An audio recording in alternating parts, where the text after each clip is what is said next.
ಎಲ್ಲರಿಗೂ ನನ್ನ ನಮಸ್ಕಾರಗಳು.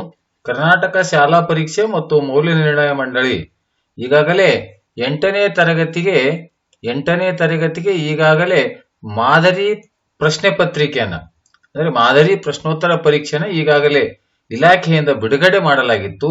ಅದಕ್ಕನುಗುಣವಾಗಿ ಇಂದು ನಾನು ಆ ಒಂದು ಮಾದರಿ ಪ್ರಶ್ನೆ ಪತ್ರಿಕೆಯ ಸಂಪೂರ್ಣವಾದಂತಹ ಪ್ರಶ್ನೆ ಪತ್ರಿಕೆ ಮತ್ತು ಅದರ ಪರಿಹಾರವನ್ನ ನೀಡಿದ್ದೇನೆ. ಈಗ ಇಲ್ಲಿ ಮೊದಲನೇ ಪ್ರಶ್ನೆ ಪತ್ರಿಕೆ, ಆ ಮಾದರಿ ಪ್ರಶ್ನೆ ಪತ್ರಿಕೆಯನ್ನು ಹೊರತುಪಡಿಸಿ ಈಗ ನಾನು ಮಾಡಿರುವಂತಹ ಒಂದು ಮಾದರಿ ಪ್ರಶ್ನೆ ಪತ್ರಿಕೆ ಇದೆ.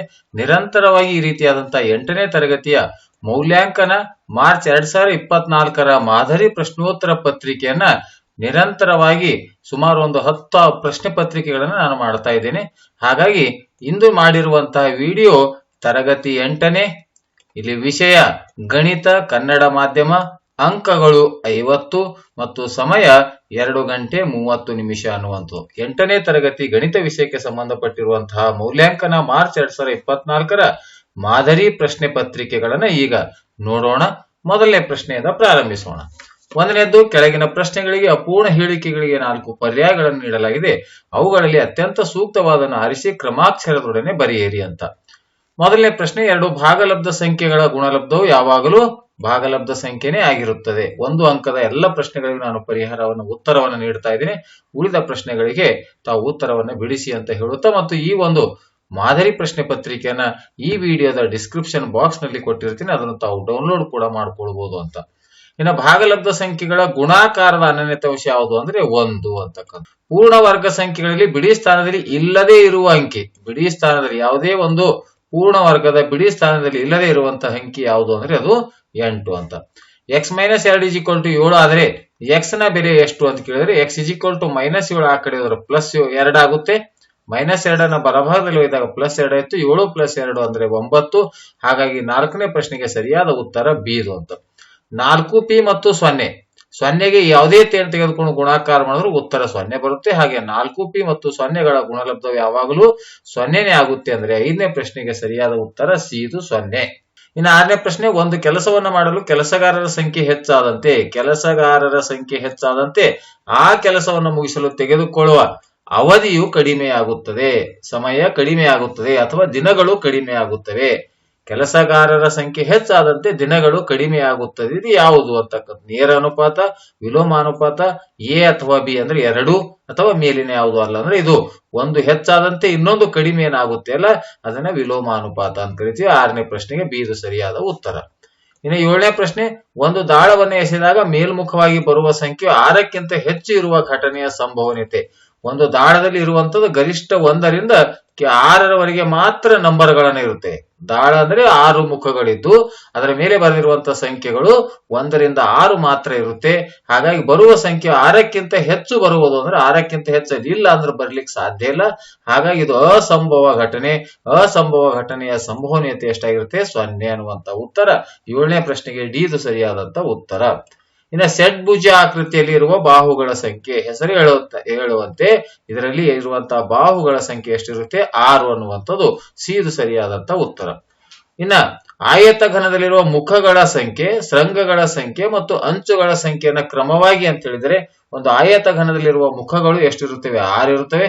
ಶೃಂಗಗಳು 8 ಇರುತ್ತವೆ ಮತ್ತು ಅಂಚುಗಳ ಸಂಖ್ಯೆ ಒಟ್ಟು 12 ಇರುತ್ತವೆ. ಕ್ರಮವಾಗಿ ಅಂದ್ರೆ 6, 8, 12 ಬರುವಂತ ಉತ್ತರ 9ನೇ ಪ್ರಶ್ನೆಗೆ ಏದು ಸರಿಯಾದಂತ ಉತ್ತರ. ಇನ್ನು 10ನೇ ಪ್ರಶ್ನೆ, ಈ ಕೆಳಗಿನ ಸಂಖ್ಯೆಗಳಲ್ಲಿ ಯಾವುದು 4ರಿಂದ ನಿಶ್ಶೇಷವಾಗಿ ಭಾಗವಾಗುತ್ತದೆ? 4ರ ಭಾಜ್ಯತೆ ನಿಯಮದಲ್ಲಿ ಕೊನೆ 2 ಅಂಕಿಗಳನ್ನ 4ರಿಂದ ಭಾಗ ಹೋದರೆ ಇಡೀ ಸಂಖ್ಯೆಯು 4ರಿಂದ ಭಾಗ ಹೋಗುತ್ತೆ. ಹಾಗಾದ್ರೆ ಇವುಗಳಲ್ಲಿ ಕೊನೆ 2 ಅಂಕಿಗಳನ್ನ ಭಾಗ ಹೋಗುವಂತ ಸಂಖ್ಯೆ ಯಾವುದು ಅಂತ ನೋಡಿ. ಈ 34 ಹೋಗೋದಿಲ್ಲ, 21 ಹೋಗೋದಿಲ್ಲ, 24 ಅಂದ್ರೆ 4 24 ಅಂದ್ರೆ ಇಲ್ಲಿ ಸರಿಯಾದ ಉತ್ತರ ಸಿ ಇದು 1324 ಅನ್ನುವಂಥದ್ದು 4ರಿಂದ ಭಾಗಿಸಿದಾಗ ನಿಶೇಷವಾಗಿ ಭಾಗ ಹೋಗುವಂತ ಸಂಖ್ಯೆ. ಇನ್ನು 11ನೇ ಪ್ರಶ್ನೆ, ಇದು 100 × 6, 10 × q, 1 × p ಅಂದ್ರೆ r ನ ಸ್ಥಾನವೆಲೆ 100, q ನ ಸ್ಥಾನವೆಲೆ 10ರ ಸ್ಥಾನದಲ್ಲಿದೆ, ಪಿ ಬಿಡಿ ಸ್ಥಾನದಲ್ಲಿದೆ. ಹಾಗಾಗಿ ಆರ್ ಕ್ಯೂ ಪಿ ಇರುವಂತಹ ಉತ್ತರ ಯಾವುದು? ಸಿ ಇದು ಸರಿಯಾದಂತಹ ಉತ್ತರ. ಇನ್ನು 12ನೇ ಪ್ರಶ್ನೆ, ಈ ಕೆಳಗಿನವುಗಳಲ್ಲಿ ಯಾವುದು ಪೂರ್ಣ ವರ್ಗ ಸಂಖ್ಯೆ? 125 ಪೂರ್ಣ ಘನ ಸಂಖ್ಯೆ ಇದೆ, 1000 ಪೂರ್ಣ ಘನ ಸಂಖ್ಯೆ ಇದೆ. ಇದು ಪೂರ್ಣ ಘನನೂ ಇಲ್ಲ, ಪೂರ್ಣ ವರ್ಗನೂ ಇಲ್ಲ. ಆದ್ರೆ ನಮಗೆ ಪೂರ್ಣ ವರ್ಗ ಸಂಖ್ಯೆ ಕೇಳಿದರೆ 280, 89 ಅನ್ನುವಂಥದ್ದು ಬಿ. ಇದು 17ರ ವರ್ಗ ಇದೆ. ಹಾಗಾಗಿ 12ನೇ ಪ್ರಶ್ನೆಗೆ ಸರಿಯಾದ ಉತ್ತರ ಬಿ, 289. ಇನ್ನು 13ನೇ ಪ್ರಶ್ನೆ, 3ರ ಘಾತ 0. ಯಾವುದೇ ಸಂಖ್ಯೆಯ ಘಾತ ಸಂಖ್ಯೆ 0 ಇದ್ದಾಗ ಅದರ ಉತ್ತರ 1 ಇರುತ್ತೆ.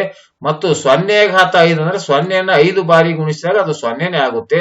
ಹಾಗಾಗಿ ಇವೆರಡರ ಮೊತ್ತ ಎಷ್ಟು ಅಂತ ಕೇಳಿದ್ರೆ ಇವೆರಡನ್ನ ಕೂಡಿಸಿದಾಗ ಬರುವಂತಹ ಉತ್ತರ 1. ಅಂದ್ರೆ 13ನೇ ಪ್ರಶ್ನೆಗೆ ಬಿ ಇದು ಸರಿಯಾದ ಉತ್ತರ.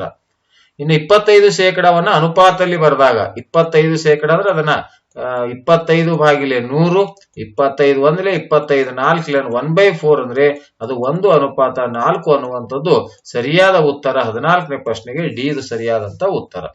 ಇನ್ನು 15ನೇ ಪ್ರಶ್ನೆ, ಯಾವುದೇ ದತ್ತಾಂಶ ಎಷ್ಟು ಬಾರಿ ಬಂದಿದೆ ಎನ್ನುವುದಕ್ಕೆ ಡ್ಯಾಶ್ ಎಂದು ಹೆಸರು. ಏನು? ಸರಾಸರಿನ, ಮಧ್ಯಾಂಕನ, ತಾಳೆ ಗುರುತನ, ಆವರ್ತನ. ಅಂದ್ರೆ ಇದಕ್ಕೆ ರಿಪೀಟ್ ಆಗಿ ಬಂದಿರತಕ್ಕಂಥ ಆವರ್ತನ ಎಷ್ಟು ಬಾರಿ ಬಂದಿದೆ ಅಂತ ನಾವು ಹೇಳಬೇಕಾಗಿತ್ತು ಅಂದ್ರೆ ಅದಕ್ಕೆ ನಾವು ಏನಂತ ಕರಿತೀವಿ ಅಂದ್ರೆ ಆವರ್ತನ. ಇನ್ನು ಒಂದು ನಾಣ್ಯವನ್ನು ಒಂದು ಬಾರಿ ಚಿಮ್ಮಿದಾಗ ಸಿರ ಮೇಲೆ ಬರುವ ಸಂಭವನೀಯತೆ. ಒಂದು ನಾಣ್ಯವನ್ನು ಚಿಮ್ಮಿದಾಗ ಇಲ್ಲಿ ನಮಗೆ ಸಿರ ಮತ್ತು ಕುಚ್ಚ ಅಂತಕ್ಕಂಥ ಎರಡು ಬರುತ್ತವೆ, ಹೆಡ್ ಅಂಡ್ ಟೇಲ್ ಅನ್ನುವಂಥವು. ಹಾಗಾಗಿ ಇಲ್ಲಿ ಇರ್ತಕ್ಕಂಥದ್ದು ಒಂದೇ ಒಂದು ಹೆಡ್ ಇದೆ, ಒಂದೇ ಒಂದು ಟೇಲ್ ಇದೆ. ಹಾಗಾಗಿ ಸಿರ ಮೇಲೆ ಬರುವ ಸಂಭವನೀಯತೆ ಅಂದಾಗ ಇಲ್ಲಿ ಒಟ್ಟು ಸಿರ ಮೇಲೆ ಬರುವುದು 1, ಒಟ್ಟು ಸಂಖ್ಯೆ ಅಂದ್ರೆ 2. ಅಂದ್ರೆ ಇದು ಸರಿಯಾದ ಉತ್ತರ ಯಾವುದು? 1/2 ಅನ್ನುವಂಥ 16ನೇ ಪ್ರಶ್ನೆಗೆ ಸರಿಯಾದಂತ ಉತ್ತರ. ಇನ್ನ ಮತ್ತೊಂದು 1 ಅಂಕದ 4 ಪ್ರಶ್ನೆಗಳಲ್ಲಿ 16 ಪ್ರಶ್ನೆಗಳು, ಒಂದೊಂದು ಅಂಕ ಅಂದ್ರೆ 16 ಅಂಕಗಳಿದ್ದು, 2ನೇ ಪ್ರಶ್ನೆಯಲ್ಲಿ 1 ಅಂಕದ 4 ಪ್ರಶ್ನೆಗಳಂದ್ರೆ ಒಟ್ಟು 4 ಅಂಕಗಳು. ಇನ್ನು 5ರ ಘಾತ 2 ಮತ್ತು 6ರ ಘಾತ 2. 5ರ ಘಾತ 2 ಅಂದ್ರೆ 25, 6ರ ಘಾತ ಅಂದ್ರೆ 36. ಇವುಗಳ ನಡುವೆ ಬರುವ ಅವಿಭಾಜ್ಯ ಸಂಖ್ಯೆಗಳು ಎಷ್ಟು ಅಂತ ಕೇಳಿದ್ರೆ 25 ಆದ ನಂತರ 29 ಬರುತ್ತೆ, 31 ಬರುತ್ತೆ, ಮತ್ತೊಂದು 37 ಬರುತ್ತೆ. ಆದ್ರೆ ಇವುಗಳ ನಡುವೆ ಅಂದ್ರೆ ಇಲ್ಲಿ ನಮ್ಗೆ ಬರುವಂತದ್ದು ಎಷ್ಟು? 29, 30 ಎರಡು ಅವಿಭಾಜ್ಯ ಸಂಖ್ಯೆಗಳನ್ನ ಬರುತ್ತವೆ. ಇಲ್ಲಿ ಎ ಮತ್ತು ಬಿ ಬಿಂದುವಿನ ನಿರ್ದೇಶಾಂಕ, ಎ ಬಿಂದುವಿನ ನಿರ್ದೇಶಾಂಕ ಮತ್ತು ಬಿ ಬಿಂದುವಿನ ನಿರ್ದೇಶಾಂಕಗಳನ್ನ ಕಂಡುಹಿಡಿಯಿರಿ ಅಂತ ಹೇಳಿದರೆ, ಎ ಬಿಂದುವಿನ ನಿರ್ದೇಶಾಂಕ ಎ ನೋಡ್ರಿ, ಇಲ್ಲಿ x4 ಇದೆ, y ಬೆಲೆ 3 ಇದೆ. ಹಾಗಾಗಿ ಇಲ್ಲಿ ಏನ್ ಬರಿತೀವಿ ನಾವು? 4, 3 ಅನ್ನುವಂತ ಉತ್ತರವನ್ನು ಬರಿತೀವಿ. ಇನ್ನು ಬಿ ಬಿಂದುವಿನ ನಿರ್ದೇಶಾಂಕ ಬಿ x ಎಷ್ಟಿದೆ? 9 ಇದೆ. ಮತ್ತು ಇದರ y ಬೆಲೆ ಎಷ್ಟಿದೆ? 8. ಅಂದ್ರೆ ಬಿ ಬಿಂದುವಿನ ನಿರ್ದೇಶಾಂಕ ಎಷ್ಟು? 9, 8 ಅನ್ನುವಂತ ಉತ್ತರ. ಒಂದು ಸಮಾಂತರ ಚತುರ್ಭುಜ ವಿಸ್ತೀರ್ಣ, ಇದು ಪಾದ 8 ಎತ್ತರ ಅನ್ನುವಂತ ಅಥವಾ ಉದ್ದ 8 ಅಗಲ ಅನ್ನುವಂತ ಆಯತ ವಿಸ್ತೀರ್ಣ ಇಲ್ಲಿ ಸಮಾಂತರ ಚತುರ್ಭುಜ ವಿಸ್ತೀರ್ಣ ಆಗಿರುತ್ತೆ, ಪಾದ 8 ಎತ್ತರ. ಮೂಲ ಬಿಂದುವಿನ ನಿರ್ದೇಶಾಂಕ ಏನಾಗಿರುತ್ತೆ ಅಂದ್ರೆ ಅದು 0, 0 ಆಗಿರುತ್ತೆ. ಮಾದರಿ ಪ್ರಶ್ನೆ ಪತ್ರಿಕೆ ಇಲಾಖೆಯವರು ಬಿಟ್ಟಿರುವ ರೀತಿಯಲ್ಲೇ ನಾನು ಈ ಪ್ರಶ್ನೆ ಪತ್ರಿಕೆಯನ್ನ ಮಾಡಿರ್ತೇನೆ. ಇನ್ನು 3ನೇದು, ಈ ಕೆಳಗಿನ ಪ್ರಶ್ನೆಗಳಿಗೆ ಉತ್ತರಿಸಿರಿ. ಆ 2 ಅಂಕದ 6 ಪ್ರಶ್ನೆಗಳಿದ್ದು ಒಟ್ಟು 12 ಅಂಕಗಳು. 21ನೇ ಪ್ರಶ್ನೆ, 2 ಸಂಖ್ಯೆಗಳ ಮೊತ್ತ 95 ಮತ್ತು ಒಂದು ಇನ್ನೊಂದಕ್ಕಿಂತ 15 ಹೆಚ್ಚಿಗಾದರೆ ಆ ಸಂಖ್ಯೆಗಳನ್ನ ಕಂಡುಹಿಡ್ರಿ. 22ನೇ ಪ್ರಶ್ನೆ, ಅವಿಭಾಜ್ಯ ಅಪವರ್ತನ ವಿಧಾನದಿಂದ 3375ರ ಘನಮೂಲವನ್ನ ಕಂಡುಹಿಡಿಯಿರಿ. 23ನೇ ಪ್ರಶ್ನೆ, 4a - 7ab + 3b + 12 ಅನ್ನು 12a - 9ab + 5b - 3ರಿಂದ ಕಳೆಯಿರಿ. 24ನೇ ಪ್ರಶ್ನೆ, 7x² + 14x ಅನ್ನು x + 2ರಿಂದ ಭಾಗಿಸಿ. 25ನೇ ಪ್ರಶ್ನೆ, 7 ಬಾಹುಗಳಿರುವ ಬಹಿರ್ವಕ್ರ ಬಹುಭುಜದ ಒಳಕೋನಗಳ ಮೊತ್ತ ಕಂಡುಹಿಡಿಯಿರಿ. ಇನ್ನು 26ನೇ ಪ್ರಶ್ನೆ, 15 ಜನ ಕೆಲಸಗಾರರು ಒಂದು ಗೋಡೆಯನ್ನು 48 ಗಂಟೆಗಳಲ್ಲಿ ಕಟ್ಟಿದರೆ ಇದೇ ಕೆಲಸವನ್ನ 30 ಗಂಟೆಗಳಲ್ಲಿ ಮಾಡಲು ಎಷ್ಟು ಕೆಲಸಗಾರರು ಬೇಕಾಗುವರು? ವಿಲೋಮಾನುಪಾತ. ಇನ್ನು 4ನೇ ಪ್ರಶ್ನೆ, ಕೆಳಗಿನ ಪ್ರಶ್ನೆಗಳಿಗೆ ಉತ್ತರಿಸಿರಿ. ಇಲ್ಲಿ 3 ಪ್ರಶ್ನೆಗಳಿದ್ದು 3 ಅಂಕಗಳಂದ್ರೆ ಒಟ್ಟು ಅಂಕಗಳು 9. 27ನೇ ಪ್ರಶ್ನೆ, 6, 9 ಮತ್ತು 15ರಿಂದ ಭಾಗವಾಗುವ ಕನಿಷ್ಠ ವರ್ಗ ಸಂಖ್ಯೆಯನ್ನು ಕಂಡುಹಿಡಿಯಿರಿ ಅಂದ್ರೆ ಲಸಾವನ್ನ ಕಂಡುಹಿಡಿಯುವಂಥದ್ದು. ಇನ್ನು 28, ರಾಹುಲನು ಒಂದು ಬಳಸಿದ ಸೈಕಲ್ ಅನ್ನು ರೂಪಾಯಿ 2500ಕ್ಕೆ ಕೊಂಡು ಅದರ ದುರಸ್ತಿಗಾಗಿ 500ಗಳನ್ನ ಖರ್ಚು ಮಾಡಿದನು ಮತ್ತು ಅದನ್ನು ರೂಪಾಯಿ 3300ಕ್ಕೆ ಮಾರಿದನು. ಅವನಿಗಾದ ಶೇಕಡಾ ಲಾಭ ಅಥವಾ ನಷ್ಟವನ್ನ ಕಂಡುಹಿಡಿಯಿರಿ ಅಂದ್ರೆ ಇಲ್ಲಿ 2500 ಪ್ಲಸ್ ಖರ್ಚು ಮಾಡಿದ 300 ಅಂದ್ರೆ 3000 ರೂಪಾಯಿ ತೆಗೆದುಕೊಂಡು 3300ಕ್ಕೆ ಮಾರಿದ್ದಾನೆ ಅಂದ್ರೆ ಲಾಭ ಆಗಿದೆ. ಆ ಶೇಕಡಾ ಲಾಭ ಸೂತ್ರವನ್ನು ಹಚ್ಚಿ ಬಿಡಿಸಬೇಕು ಅನ್ನುವಂಥದ್ದು. 29ನೇ ಪ್ರಶ್ನೆ, ಎಬಿ ಬಾಹುವಿನ ಅಳತೆ, ಬಿಸಿ, ಸಿಡಿ ಮತ್ತು ಎಡಿ 4 ಬಾಹುಗಳ ಅಳತೆ ಮತ್ತು ಒಂದು ಕರ್ಣದ ಅಳತೆಯನ್ನು ಕೊಟ್ಟಿದ್ದಾರೆ. ಇರುವಂತೆ ಎಬಿಸಿಡಿ ಒಂದು ಚತುರ್ಭುಜವನ್ನ ರಚಿಸಿ ಅಂತ. ಇನ್ನು 5ನೇ ಪ್ರಶ್ನೆ, ಈ ಕೆಳಗಿನ ಪ್ರಶ್ನೆಗಳಿಗೆ ಉತ್ತರಿಸಿ. ಒಂದು ಪ್ರಶ್ನೆ ಇದೆ, 4 ಅಂಕಗಳು, ಟೋಟಲ್ ಅಂಕಗಳು 4. ಒಂದು ಕಟ್ಟಡದಲ್ಲಿ 24 ಕೊಳವೆ ಆಕಾರದ ಸ್ತಂಭಗಳಿವೆ. ಪ್ರತಿ ಸ್ತಂಭದ ತ್ರಿಜ್ಯ 28 ಸೆಂಟಿಮೀಟರ್ ಮತ್ತು ಎತ್ತರ 4 ಮೀಟರ್. ಎಲ್ಲಾ ಸ್ತಂಭಗಳ ವಕ್ರ ಮೇಲ್ಮೈಗೂ ಬಣ್ಣ ಹಚ್ಚಲು 1 ಚದರ ಮೀಟರ್ಗೆ ₹8 ರಂತೆ ಒಟ್ಟು ಹಣ ಎಷ್ಟು ಖರ್ಚಾಗುವುದು? ಎಲ್ಲಾ 28 ಸ್ತಂಭಗಳಿಗೆ, ಎಲ್ಲಾ 24 ಕೊಳವೆ ಆಕಾರದ ಸ್ತಂಭಗಳಿಗೆ ಬಣ್ಣವನ್ನು ಹಚ್ಚಬೇಕಾಗಿದೆ.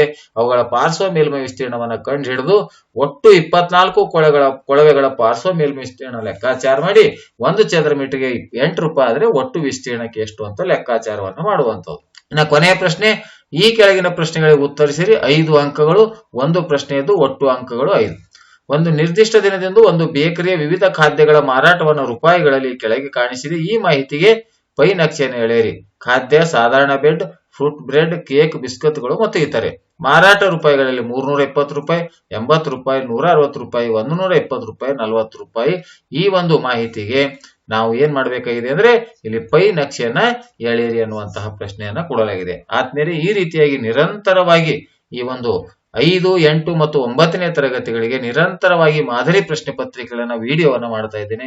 ಈ ವಿಡಿಯೋ ಇಷ್ಟವಾದ್ರೆ ಲೈಕ್ ಮಾಡಿ, ಶೇರ್ ಮಾಡಿ ಮತ್ತು ಇದು ಬೇರೆಯವರಿಗೂ ಕೂಡ ಉಪಯೋಗ ಆಗಲಿ. ಮತ್ತು ಅಲ್ಲಿರುವಂತಹ ಬೆಲ್ ಬಟನ್ ಮೇಲೆ ತಾವು ಕ್ಲಿಕ್ ಮಾಡಿದ್ದೆ ಆದ್ರೆ ನಾನು ಮುಂದೆ ಮಾಡಿರುವ ಮಾದರಿ ಪ್ರಶ್ನೆ ಪತ್ರಿಕೆಗಳ ಒಂದು ನೋಟಿಫಿಕೇಶನ್ ಅನ್ನು ಬರುತ್ತೆ ಅಂತ ಹೇಳುತ್ತಾ ವಿಡಿಯೋ ಕೊನೆವರೆಗೆ ತಾವು ನೋಡಿದ್ದಕ್ಕಾಗಿ ತಮ್ಮೆಲ್ಲರಿಗೂ ನನ್ನ ನಮಸ್ಕಾರಗಳು.